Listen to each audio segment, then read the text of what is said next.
I just jumped in. This is What's the Sam context? Shamoun, guys. So Yeah, what's the Can I say context of something? the penal code being perfect? What were you discussing?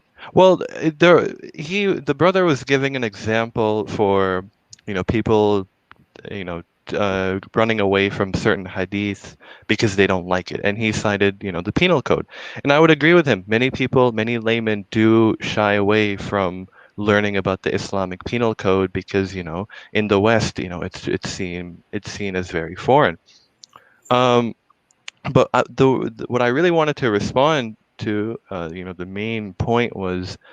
Um, the reason why we don't accept the hadiths that you were showing on screen, like Sahih Bukhari, Yes. is because we literally think that it's like a completely different, like, hadith corpus. Yeah, from the We, Shia, right? yeah, right. So it's not like we're running away from the hadiths because we don't like it. No, we literally don't like have it. It has no value over us. The entire book. Okay, now let me ask you, Yeah, go You are ahead. wrong here. because You I know need that. to, because I want to ask you a question about your. Give us the name of your most authoritative collection of hadiths. I know that unlike the Sunni, where they say Bukhari is flawless, I know that you don't have a view of your own collections that you think they're all flawless. But the most authoritative collection of narrations for the Shia, what is it called? That would be Al-Kafi, Al-Sharif. What year was it compiled? It was compiled during the time of our 12th Imam. Yeah, give us the date. It would be somewhere in, I think, I know the Hijri date is 300 something, 300, Yeah, 400. 300 So years after the Hijrah, right? yeah, right, So let's place the Hijrah around 622 AD, which is that's the right, date. So right. that means you just said, and everyone heard you. So your most authoritative collection of narrations comes from the 10th century, 900s. Yeah. Well, what And you don't have a exactly? problem with that? So now forget the fact I'm a Christian. Just say I'm someone who's neutral and seeking to decide which religion should I base my trust in. Okay. And here you're telling me your understanding of this document called the Quran comes from a collection that's written 300 years after the supposed migration of Muhammad to Medina. But even that migration, the date is dependent on these sources that are centuries removed. So what sources do you have from the lifetime of your prophet that you can document is from his lifetime that I can look to and trust for its historicity? Because the document comes 2 years later and it ain't going to help me. I understand. I'll answer that. So the Prophet, he said that he left behind two weighty things. I didn't know he said that. This is known as a mutawatir hadith. There are more than 100 chains. Okay, friend, before I'm not trying to cut you off. Yeah. This mutawatir chain. Yeah. You just begged the question. You didn't answer my question. So let's cut to the chase. You're now quoting to me a source that comes 300 years later, where it's multiply attested 300 years later. What I'm asking is, show me from the reported time of your prophet that he said this, not from a document or documents where you have multiple people coming centuries later telling you this is what they heard, the generation before them and the generation before them, generation. What evidence do you have from the 7th century your prophet said this?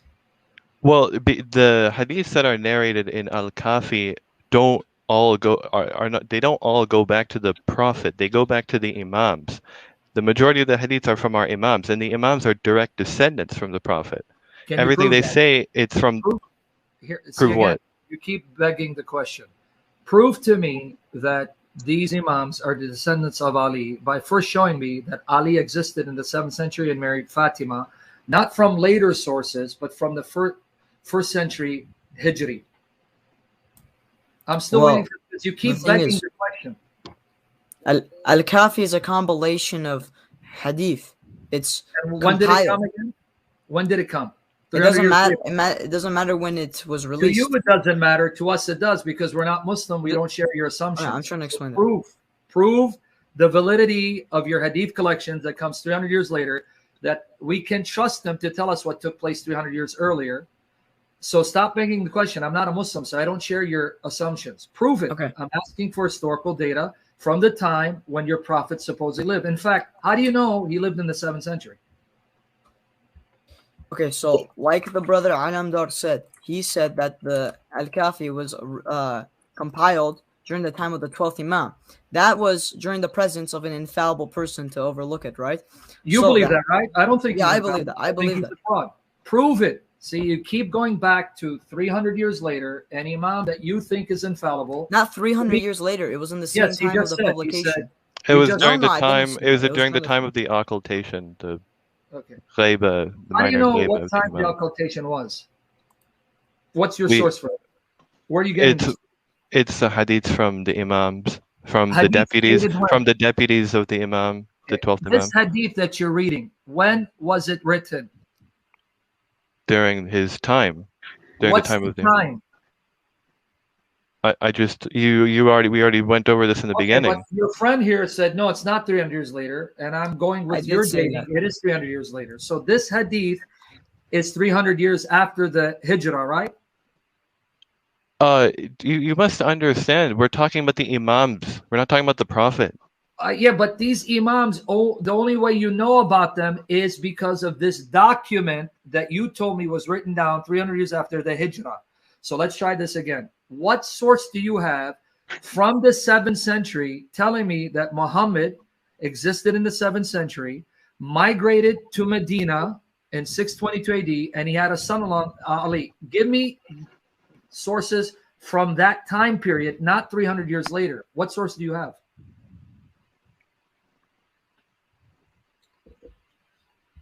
I mean, we would tell you that we believe in. We would tell you that we believe in the Quran. We would tell you that we believe.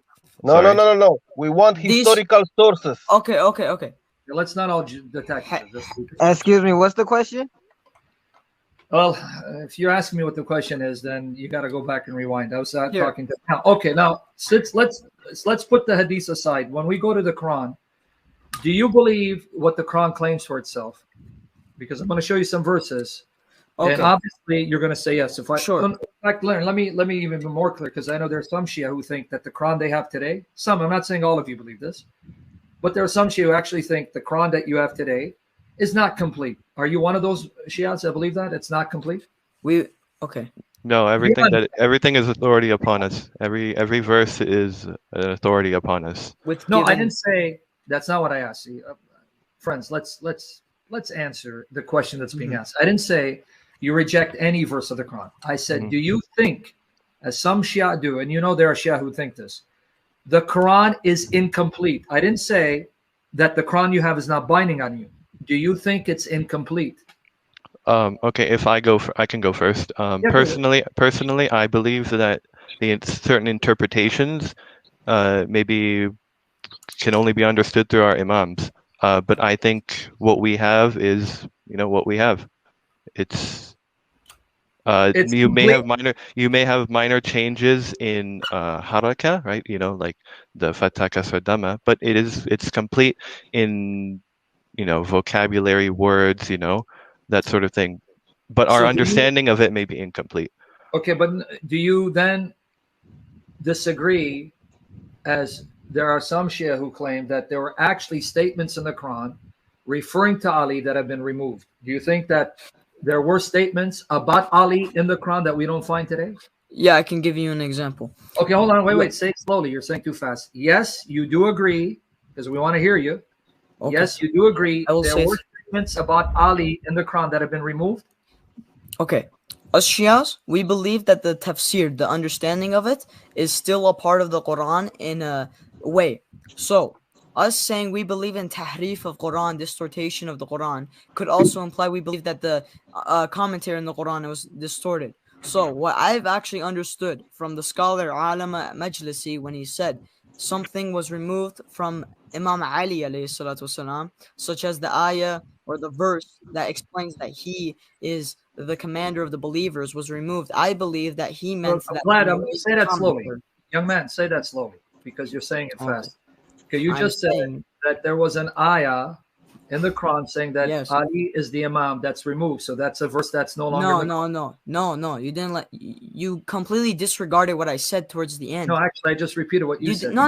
You said You repeated the middle of my Here, statement. just repeat it. Just repeat it. Go ahead, finish it. I said the ayah. Alama Majlisi, he states in his book, one of his books, that in ayah, and by ayah he means tafsir.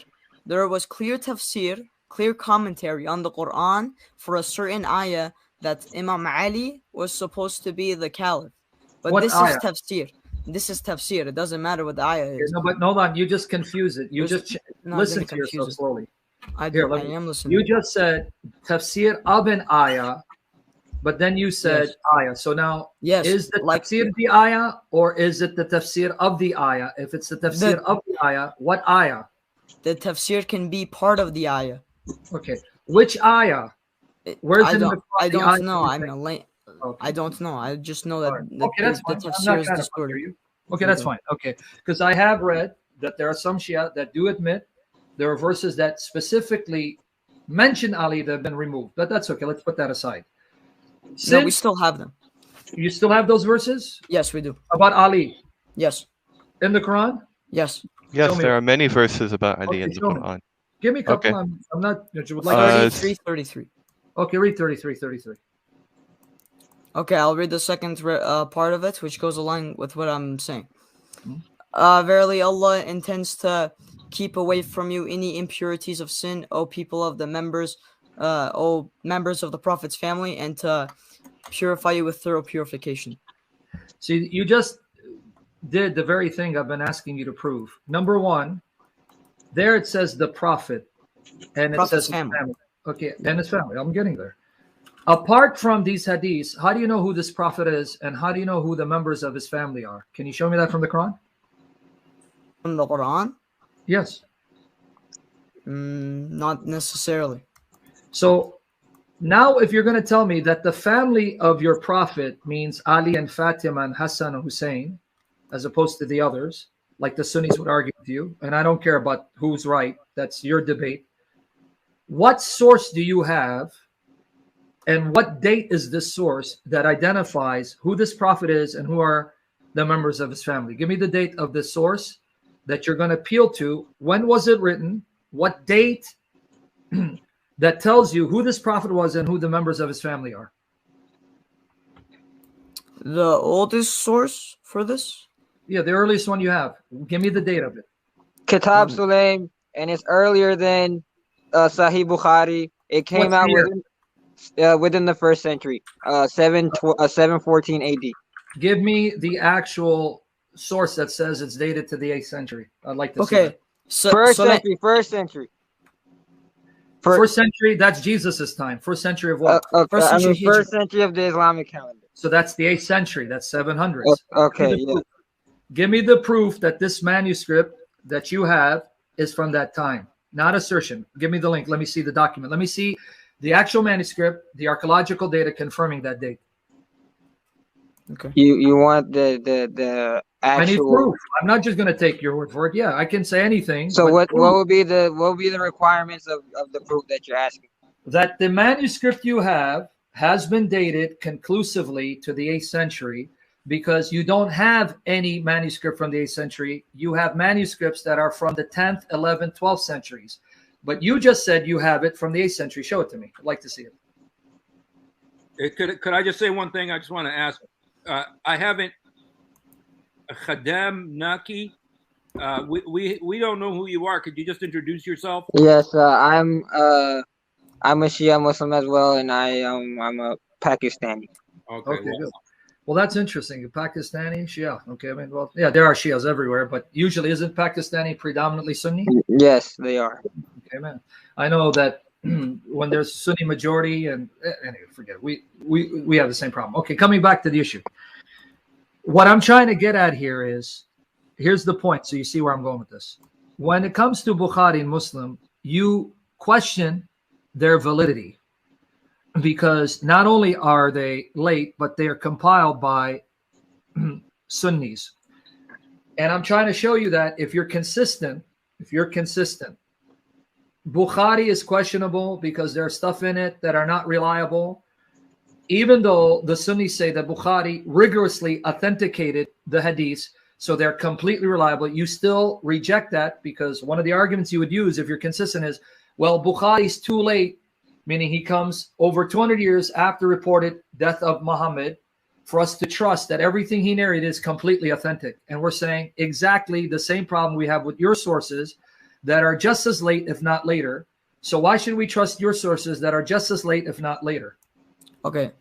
We also have another concept of hadith I actually wanted to tell you while we were speaking about Al-Kafi.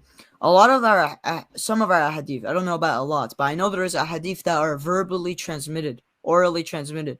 For example, a man says, I heard from my father, who heard from his father, who heard from his father, who heard from his cousin. We have and those like names in that chain.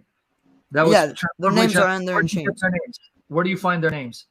Where do you find their names?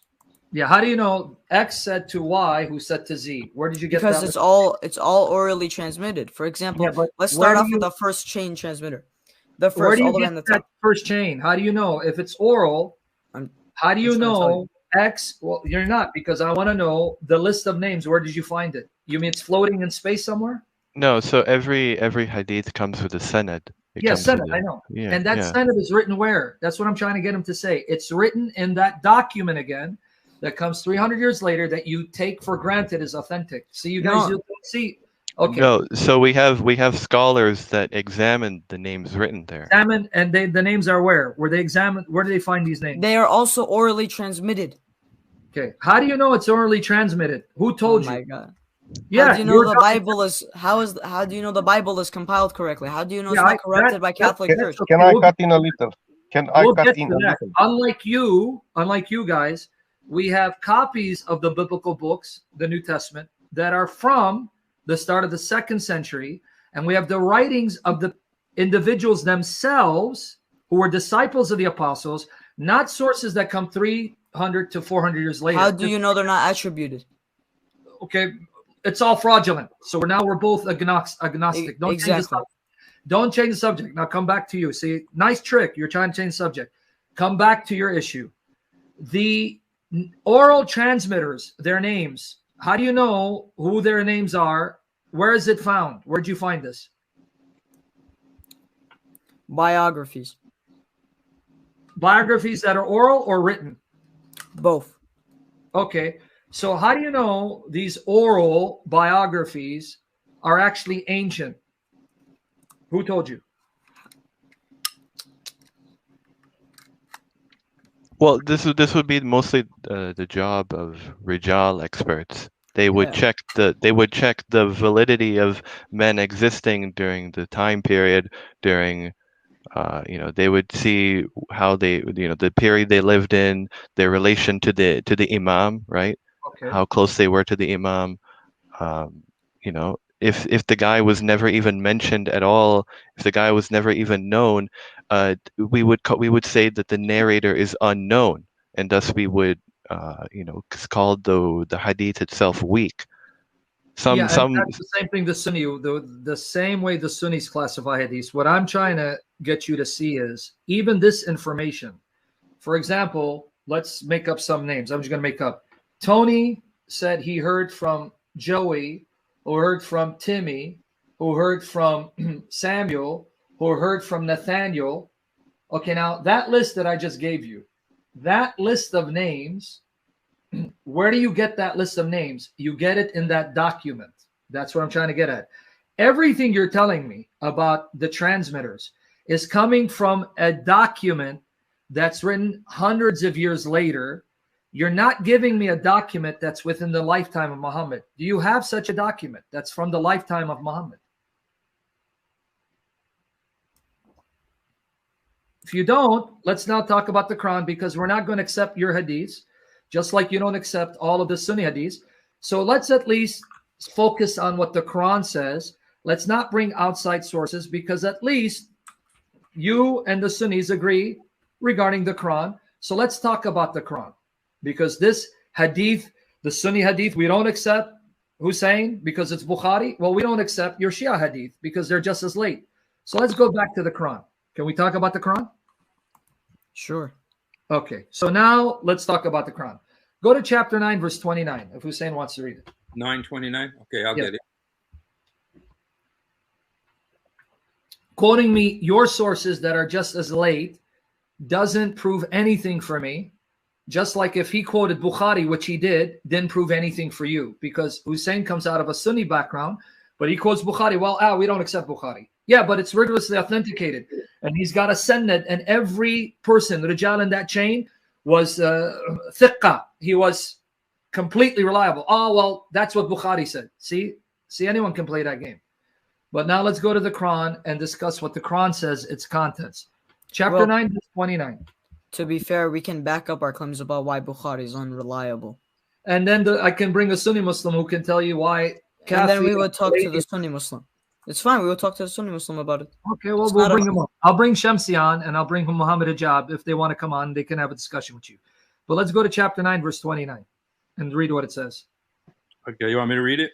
Yes, go ahead. Okay, fight those who do not believe in Allah and the last day, nor comply with what Allah and his messenger have forbidden, nor embrace the religion of truth from among those who were given the scripture, until they pay the tax willingly, submitting fully, humbly. Okay, now, according to this passage, why are the Muslims commanded to fight the people of the book? The verse itself. What does the verse say? The reason is 1 minute.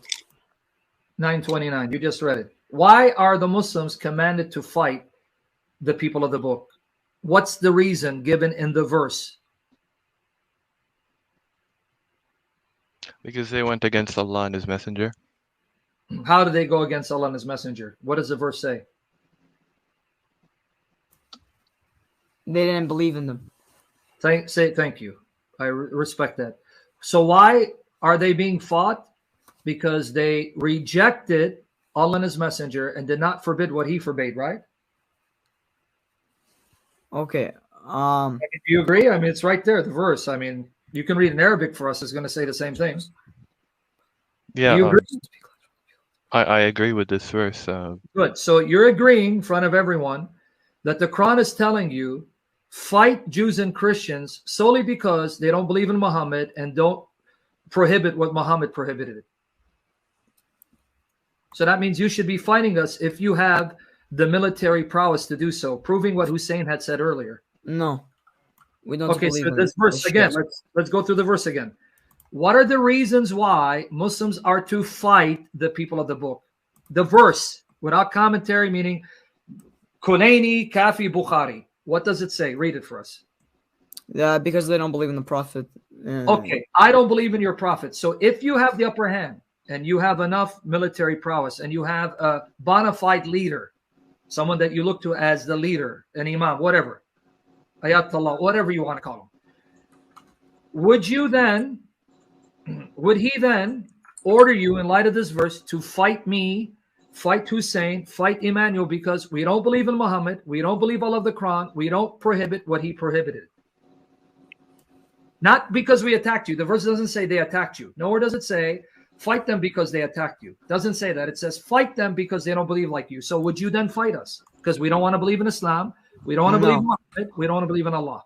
So, a quick question: why are you universalizing this verse? Why should we not read the chapter in its entirety? Why are you universalizing? And show me where it is particularized. Show it to me. Show me where this passage is particularized to a specific time and place. Where does it say that? It says, fight those who do not believe. So how's it not? No, but this verse is part of a greater chapter, is it not? Okay, read it. I'm saying you can read the first 28 verses, and it doesn't change the contextual meaning of 29, because I'm aware of what verses 1 to 28 say. But 29 is now speaking about fighting a different group from that mentioned previously from verses 1 to 28. I'm very familiar with the context. So what in this verse makes it particular to a specific people at a specific time, when verses 30 to 31 actually show you the reason why you're fighting them is because of their beliefs? Because in 30, it goes on to say, And the Jews say Uzair is the son of Allah, and the Christians say that the Messiah is the son of Allah. And in this, they imitate the disbelievers of old. How perverse they are, may Allah fight them. So again, if I read 29, 30, and 31, where does it say in that context that the reason why the Muslims are to fight the Jews and Christians is because they've attacked Muslims, as opposed to attack the Jews and Christians for their belief? Read it for me, 29 and 31. Show it to them, Hussein. Okay.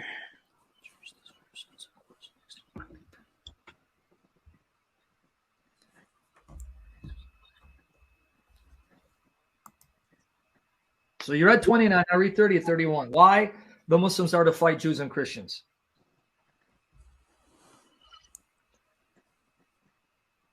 You got it there, Hussein? Read it. Okay. First. Good. Oh, you want me to read it? Okay, Yeah, sorry. I don't want a jinn to read it. Read 30 and 31 for me. Okay. Fight those who do not believe. Oh, you want 30 as well. Okay. Yeah, no, because you read 29. Now read 30, 31. Okay, just 1 second. Let me just go ahead and go up there. Okay. 30 is the Jews say Ezra is the son of Allah, while Christians say the Messiah is the son of Allah. Such are their baseless assertions, only parroting the words of earlier disbelievers. May Allah condemn them. How can they be deluded from the truth? And then 31? They have taken their rabbis and monks as well as the Messiah, the son of Mary, as lords besides Allah. Even though they were commanded to worship none but one God, there is no God worthy of worship except him. Glorified is he above what they associate with them.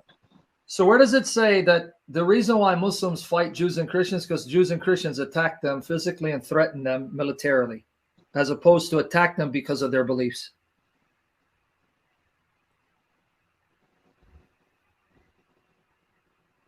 So as you're thinking about it, if right now your leader, that the Shia all agree, can lead them to battle, says, go and fight the Jews and Christians because of their perverse beliefs, would you join them and would you be okay with it? So you're asking me if my imam, my infallible imam, commanded me to, would I do that? Yeah. Yeah, I would. Okay, thank you. Now, you're honest and I respect that. Now, when you attack me, does the Quran then allow you, and I hope you're going to be honest in answering this, and I think you are because you're not ashamed of your religion. Now, let's say your infallible imam says, okay, go and attack these people in America because of their beliefs.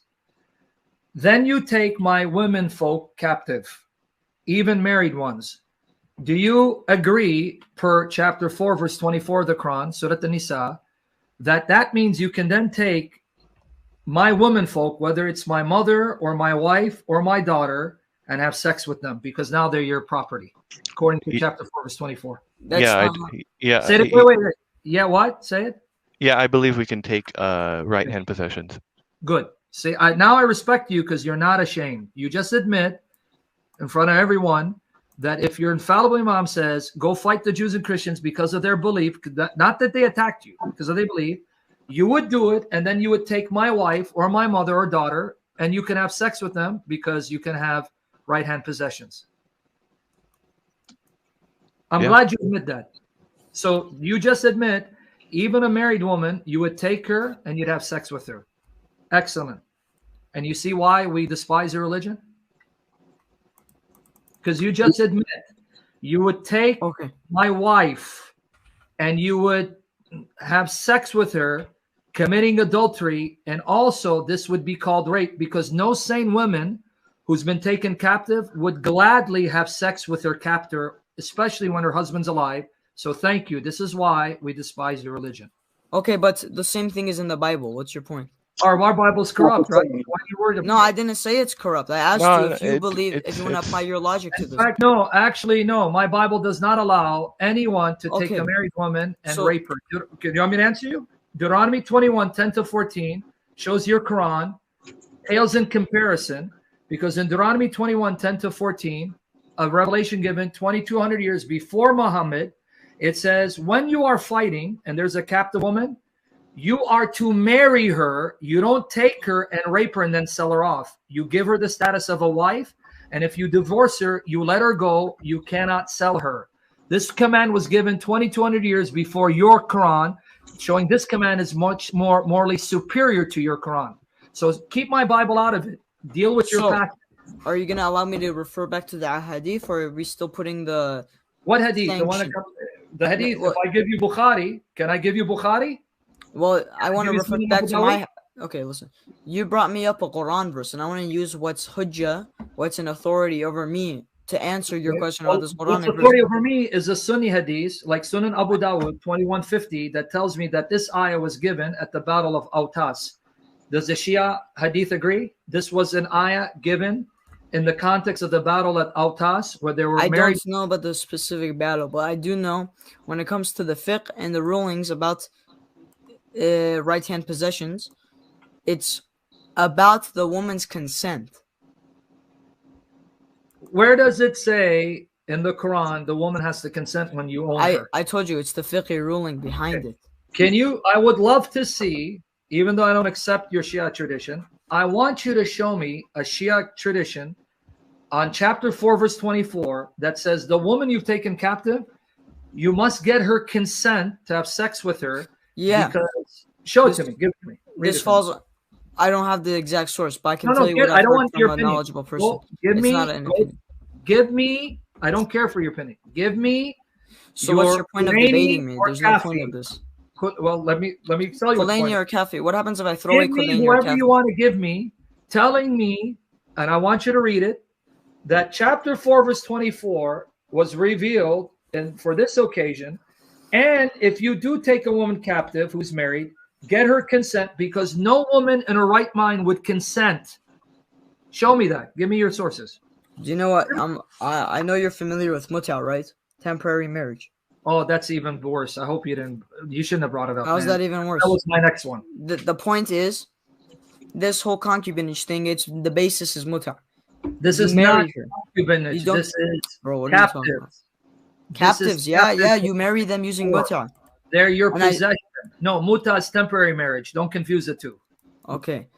Check what I put in chat. Muta.com.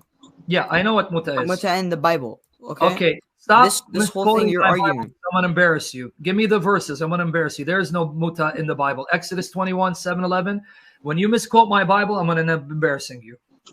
No, I'm not misquoting. I'm asking you. All right, whatever. Okay, come back to the issue. Don't change it to the Bible again and run. I'll refute all your distortions of scripture. Stick with it. Since you mentioned muta, is muta still binding on the Shia, unlike the Sunnis who say it's abrogated? What do you mean binding on the Shia until? Meaning you can still do muta. It's one of your rights if you want to do it, unlike the Sunnis who say it's abrogated and it's zinna. Okay, so you want me to disregard the thing about right-hand possessions, or do you want me to go into muta? No, muta is not the same as right-hand possession. Don't play that game with me. Muta I'm not playing the game with you. I'm telling you what I believe. You can go to a free woman and say, I want to marry you for 3 days and give you money and divorce you. This is a captive. She's your property. She has no choice. You own her. So now, since you brought up muta, let's talk about muta. Don't change the subject. Let's talk about muta. As a Shia, do you agree that you still can enjoy muta, even though the Sunnis say it's abrogated and it's zinna? Okay, I believe we can still practice it depending on the intent to marry in the future. No, that's misyar. That's Sunni tradition. That's not misyar. That's not Sunni tradition either. Misyar is... Can you show me... Okay, I'm going to show me your Shia hadith that say that muta can only be done with the intention that it's going to result in permanent marriage when the whole purpose of muta is temporary marriage for a period of time. Show me your sources.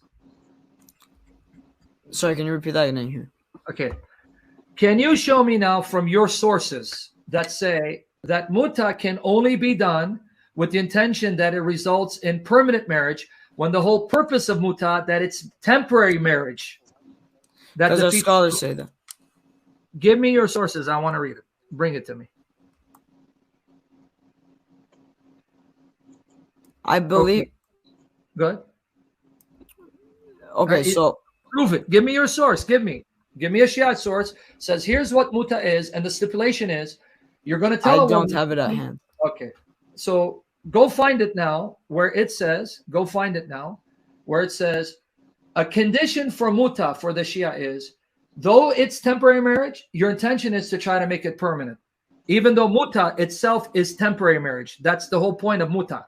Show me your source where it says that you can only do temporary marriage if the intention is for permanent marriage. Okay, then it's my own opinion about it. What's the issue? Okay, so thank you for being honest. And again, you can have your opinion, but you're not the one who defines what Shia Islam is. So let's go back with what muta is according to Shia Islam. Oh. Muta is I marry a woman temporarily and then I divorce her and I pay her. So you admit that unlike Sunni Muslims who say that muta is abrogated, it's done away with. I can debunk that. Okay, before you debunk it, hear me out. The Sunni say it's abrogated, it's zina. Unlike the Sunni, you admit and agree, no, it's not abrogated, it's still something we can enjoy, right? Correct. Good. Man, I really like you because you're very honest. So let me ask you a very honest question and be honest before God. If I'm a Shia and I come up to your sister, and I'm just giving it, I'm not trying to attack you. I just want you to understand why we who are non-Muslims, when we see this, it disgusts us. If I come to your sister and I say, I want to marry your sister for 3 days, we'll go to the imam, we'll do whatever we need to do. But after 3 days, when I'm done with her, I'm going to divorce her and pay her money. Wait, just one quick question. Are you a Shia Muslim? Are you assuming that you're Shia? I'm a Shia. Let's say I'm a Shia. Okay, so the ruling is if you're temporarily marrying my virgin sister, you must ask our permission. It would be up to my discretion. So I ask you, and what grounds would you say no? On what grounds would I say no? Yes. Because muta is being performed in the Shia world. So obviously there are people who are saying yes. So let's not play the game that everyone says no. So let's assume I go to a Shia family and I say to them, I'm going to marry your sister for 3 days and then I'm going to divorce her and pay her. And they say yes. Please convince me you would be okay with someone doing that to your sister, or if my sister's okay with it. If it's what this, And you mean a sane woman would be okay with that? A moral woman would be okay with being paid to have sex with a man. You have to get her permission as well as ours. I can't force her into it. That's just what I'm trying to get at. Which morally sane woman who has any decency would say yes to such a practice when the purpose of the practice is the man to have sex with me, unless the woman herself is a whore who just wants to have sex? Well, that's the thing. This situation is not common. It won't happen. I guarantee. It's not common. You're telling me that in predominantly Shia countries where the Shia are the majority, it's not common. Who are you kidding, man? You trying to kid me? No, I'm not trying to kid you. From what I know, you're doing it in England. There are Shia in England. One who I spoke to years ago in Paltak is, I'm about to go do muta marriage with someone who wasn't even a Muslim. It was one of these English women, native English woman. He goes, I'm busy. I'll talk to you later. This was on Paltak years ago. I go, what are you doing? I'm going to go do a muta marriage with this English woman. You're doing it all over. You're doing it in England. You're doing it in America. You're doing it in Shia countries. That's crazy. Because listen, if it's an English woman, it's not a Shia. So your whole analogy was that you're a Shia person asking another Shia person for Shia sister. You know why? Because your Quran says you can marry Jews and Christians. Chapter 5. So you're telling me you can't do muta with a Jewish woman or a Christian woman? You can. I'm saying that your analogy is terrible. Yeah, yes, you can. You can. Thank you. That's all I'm getting at. So you just convinced me. You just made my point. He was doing muta with a Christian girl who was okay with it because she was a Christian by name. Because a decent Christian woman who loves Jesus would say, the hell with you, you satanic bastard. I'm no whore. It's pretty much prostitution. Yeah. I mean, how does that tell you morally? Like what Sam was saying, somebody tells your sister, your own sister, what does your conscience tell you about that? Well, if I had a sister, I would leave it up to her opinion. Okay. And you'd be okay with that. Honestly, before God, you'll be okay with your sister. Say again that, please. I Say think again I what would. you said about your sister. I Say think again I what would. you said about your sister. I think I would, if I had a sister, I think I would, I would probably see the, first of all, I'm not even the wali. It's the father who actually has the permission. But let's say I was the father. Okay, let's change it to my daughter. Um, I think I would probably look at the qualities of the man. I mean, I have that option as well. No, I'm not just. It's not just But on about what the girl. qualities, man? The guy's going to only be with your daughter for 3 days. How much qualities can he have for you to look at? I don't know. I feel like you're very tight on this 3-day analogy. Okay, But 6 honestly, days. I've 6 months. never seen under 6 months. Yeah. Okay, good. You're okay with someone marrying your daughter for 6 months and then divorcing or paying her? Yeah. Come on, listen to yourself.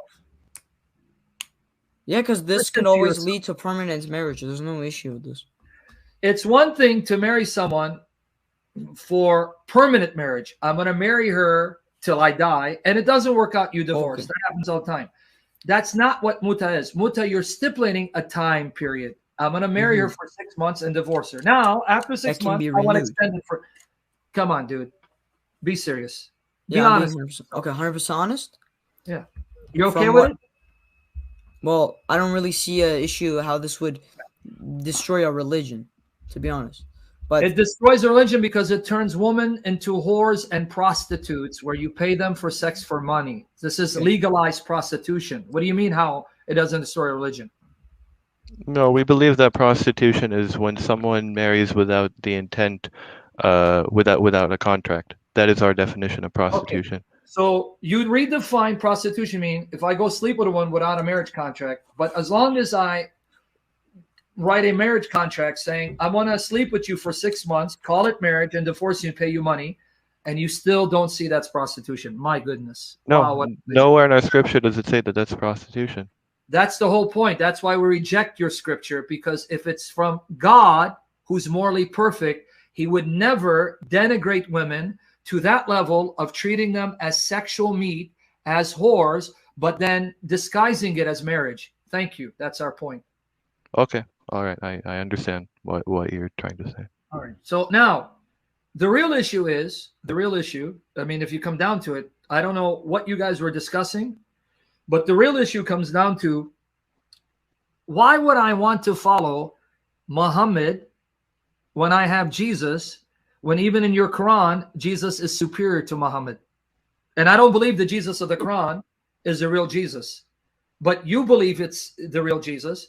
Why would I want to follow him when I have the example of Jesus, who's morally superior and greater and better than Muhammad could ever be? well, because you believe he's God. And No, even if I don't believe I don't in know, God, I feel even like- if he's a man, even if he's just a man, Mhm. even as a man, he's morally superior and better than your prophet, not just from my scripture, from your own Quran, because you believe the Jesus of the Quran is the real Jesus. Well, am I convincing myself or am I convincing you as a Christian? Now, I mean, obviously you want to get us to become Muslim, and especially Shia Muslim. Why No. would I want to follow Muhammad? Well, our job here isn't to make you guys Shias. It's to clean up misconceptions about all Muslims. For example, the reason I came is because Brother Hosseini was talking about fathas and pronunciation of the Quran. Okay. So that's the Well, whole know reason you I came. only follow one harf. You only follow one harf. That's you, Shia. What do you mean one harf? Oh, we follow. Okay, so we choose the Hafs qira'ah, but we don't believe it's perfect. We believe that it's good. I'm glad you're saying this. It's on record. So you just said we follow Hafs, but you don't believe it's perfect. So you just admit you don't have a perfect Quran. Yeah, what's wrong with admitting that we don't have a perfect Quran? Oh, so you do admit that, because when I said I admit earlier, that. The Sunnis also say this. The Sunnis believe there's missing Quranic verses. No, they don't. No, I agree I with was you. a Sunni Muslim. We were always taught it was perfect. That's what I was taught.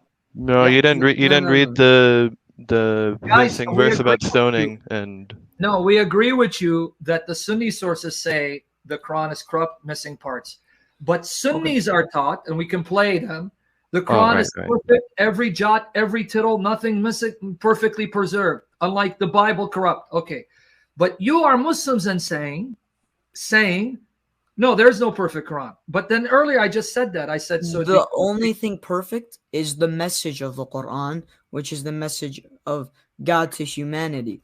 We don't believe the book is perfect because, firstly, the chapters and some might even say the verses are not in order. That's one thing. What's this on the screen? Oh yeah, I don't know. Yeah. Sorry. But yeah, we don't believe the Quran is perfect. You're talking about Hafs. We're not talking about chapters and verses. We're talking about the Hafs reading of the message. Is the message that you find transmitted by Hafs perfect? Well, I'm not knowledgeable. We all we know is, or I don't know about just a layman, but all I know is that there are many nuances to tahrif, distortion, right? What our imams have told us, right? I don't know if you'll accept this, but what our imams have told us is that whatever we have, follow that. If you have questions, ask us. That's why many of our imams give us interpretations of certain verses, right? For example, in Surah Zukhruf, Ayah 4, we believe that this verse refers to a revered figure rather than simply being a noun, right? But we still follow what we have. Yeah, I agree. You follow what you have because you have no choice but to follow it. But what you have, you don't believe is perfect. That's what I was trying to get at earlier, and you just finally admitted it. Well, I said this earlier. I mean, I thought I told this to you earlier. There are many nuances. If I could just say one thing, you guys, I just want to say that I have a friend. His name is Andrew. His name wasn't Andrew before. It was Ahmed. But he was just like you guys, and he was such a zealous Muslim, and his father was an imam, and he was like, yeah, awesome Islam. And then his father married another woman. See, his father was married just to his mother, and then he saw his father marry another woman along with his mother, and he saw how it destroyed his mother. Yep. And when he saw how it destroyed his mother, he thought, Allah couldn't possibly want to do this to my mother. That's wrong. But I'm just telling you what he said. Yeah, he said, I can't believe that Allah would allow this to happen to my mother. You know, that Allah did. And so, you know what he started doing? He started saying, you know what? I think we just don't understand Allah's word. So he started studying. He closed himself off for like 6 months in a room with books, every book. He wanted to find out, did Allah really say this? And he found out at the end, you know what? Allah did say this. And you know what he did? He left Islam. And he's warning other people against Islam because of it. And so you're saying this stuff, this unbelievable. I don't believe the stuff you guys are saying about your own daughters, about your own sisters. I don't believe you're saying this kind of crap, you know. But, you know, you say this now because, you know, your book makes you say it. But if it was ever to happen to you, you're going to find out how devastating these teachings are. I am not agree with you. They admitted they will allow that to their sister. They do not care about their own family. That is what the Quran teaching, hate and sex. No. That is all about Quran, hate and sex. No. In fact, that's what I want to ask you guys. What do you believe about Aisha's age? How old was she when Muhammad married her? I take the historical standpoint that she was around 17 through 21. Okay, because that's what I expected. The Shia go with a different age. But now in chapter 65, verse 4, how do you get around the fact? In your Quran, 65, verse 4, it's talking about divorce and the iddah, the waiting period. And there you're given scenarios of women who are old, menopause, who don't have periods. How long is their waiting period to remarry? 3 months. And then it talks about girls who haven't had their periods yet. They've been divorced. How long should they wait? And it says 3 months. So in this ayah of the Quran, even if you want to say Aisha 17, you're still left with your Quran allowing Muslim men to marry pre-pubescent, premature minors who haven't had their periods. Yeah, that's the ruling, but we don't believe that they can consummate them in marriage. Then you didn't follow the verse, because the verse says the iddah, the waiting period of such a young girl, is 3 months, where in 33:49 says if there's no consummation, there is no iddah for the girl. So you're not paying attention to the verse. Now you're trying to derive fiqhi rulings. No, read it. This is about the idda, the waiting period for a divorced woman. And then 3349 says the woman who hasn't consummated sex, there is no waiting period. It's not a fiqhi ruling. I'm reading the plain meaning of the verses. It's in front of you. 3349, 65:4. Read 3349. Is there any idda waiting period for the woman who hasn't consummated marriage? Read it for him. 3349. Okay, if you're talking that way, then no. As far as I know, I don't know. I could also refer to the scholar that I follow. Here's what it says. Oh, believers, if you marry a believing woman and then divorce them before you touch them, they will have no waiting period for you to count. Give them a suitable compensation and let them go graciously. Okay, so there's no waiting period for a woman you haven't touched sexually. But now go back to 65, verse 4. And in the Arabic, it's the word iddah. It is the same word, iddah. So 65, verse 4. Okay. And for women past the age of menstruation, in case you do not know, their waiting period is 3 months. And those who have not menstruated as well. Okay, so did you catch it? The ayah is talking about you got women who are old who have no more periods. How long should they wait if they're divorced? 3 months. What about those who haven't menstruated yet? They too wait 3 months. Well, the only women who do not menstruate yet are premature, prepubescent minors. So your religion allows you to marry premature minors, prepubescent minors, and have sex with them and divorce them that someone else can marry them. No, now you're slandering. That's what I was trying to correct you earlier. We can marry them, but we can't consummate them. You're not listening. There is no waiting period for the young girl that you haven't consummated marriage with. And it's waiting period. No. Can you reread 3349 for listen, our friend? You can show these verses all you want, but I follow the marja that I follow, Sayyid Sistani. He gives a clear ruling on the various waiting periods. Goes against the Quran. Okay. No, it's not going against the Quran. Yes, it is. 65 verse 4. Friend, what do you not see?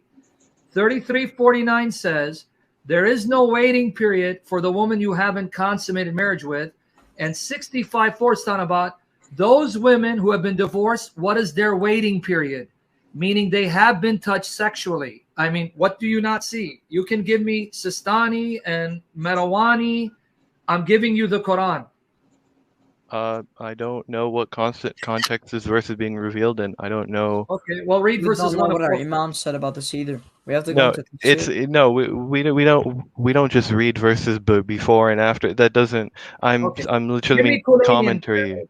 Go to Kulaini Kafi. Read them. Give me their commentary on this. I want to see.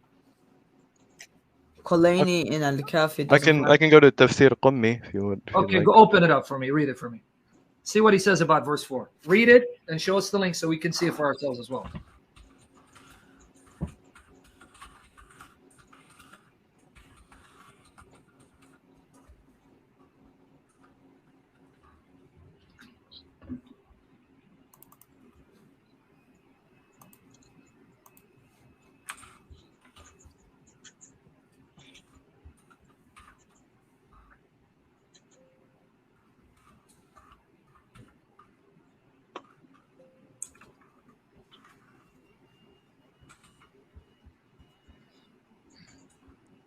By the way, Emmanuel, let me know sometime in February to bring you on to share your testimony. Okay. So Emmanuel is a sinner. Say it again. I can't hear you. Wow. I said Emmanuel is a sinner. Yeah, he is. So we all are. He needs to learn how to speak. I'm just kidding. Okay, he's going to read Tafsir Qummi for us on 65:4.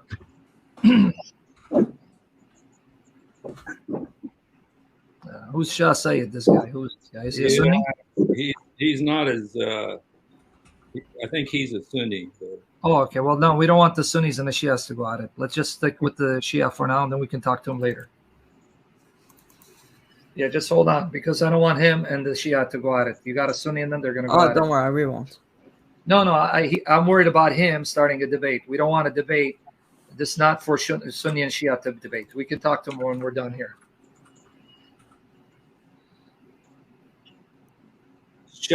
Shah, are you a Sunni or a Shiite? He's a Sunni. Most of the Shahs, they're mostly Sunni. Okay. Yeah, I don't want. Yeah, well, let's just. He can come on when they're done. Whenever they want to finish, we'll bring him on. We'll talk to him because then we can go to Bukhari and Muslim, and he can't reject them.